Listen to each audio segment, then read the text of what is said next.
বেগম জিয়ার যে বাড়িটি, এটাও এই হত্যাকাণ্ডের সাথে জড়িত। আপনারা সবাই দেখেছেন যে বেগম জিয়াকে একটা মিথ্যাচার করে আমাদের শহীদ পরিবারগুলোর ইমোশনকে কাজে লাগিয়ে দেশবাসী যেন ফুলে ফেঁপে না উঠে, আন্দোলন না করে, বিরোধ না করে, ওই অবস্থায় বেগম জিয়াকে ক্যান্টনমেন্টের বাসা থেকে বের করে দেওয়া হয়েছে। বেগম জিয়াকে তো এই দেশে আপনি রাখতে চান নাই। বেগম জিয়াকে ক্যান্টনমেন্ট থেকে আপনি বের করবেন, আপনি হুট করে তো আর মাথায় আসে নাই যে না বেগম জিয়াকে আপনি বাড়ি থেকে বের করে দিবেন। এটা আপনার পূর্ব পরিকল্পনা ছিল, আর এটা এই ঘটনার সাথে রিলেট ছিল। আপনি কি করলেন?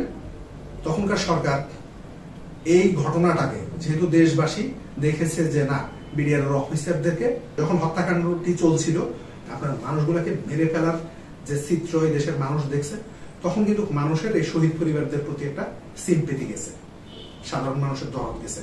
এখন এই দরদটাকে কাজে লাগিয়ে বেগম জিয়ার বাড়ি থেকে আপনি দেখেছেন যে সুন্দরভাবে সংসদে বিভিন্নভাবে তখনকার সরকার, ফেসিস্ট সরকার প্রচার করছিল যে শহীদ পরিবারদেরকে আমরা আবাসন দিব।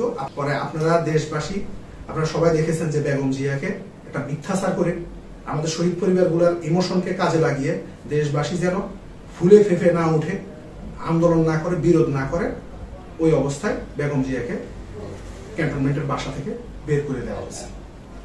এরপরে দেখেন আপনার এই এদেশের সশস্ত্র বাহিনীকে দুর্বল করা, সেনাবাহিনীর ক্ষমতা নষ্ট করা, এসব করে বেগম জিয়াকেও বাড়ি থেকে বের করে দিল ক্যান্টনমেন্ট থেকে। পরবর্তীতে আপনার আমাদের কোন শহীদ পরিবারকে কিন্তু ওই ক্যান্টনমেন্টের ওই বাড়িতে আমাদেরকে কোনো ক্যান্টনমেন্টের ভিতরে আমাদের কোনো শহীদ পরিবারকে কোনো আবাসনের ব্যবস্থা করা হয়নি, না কোনো প্লট।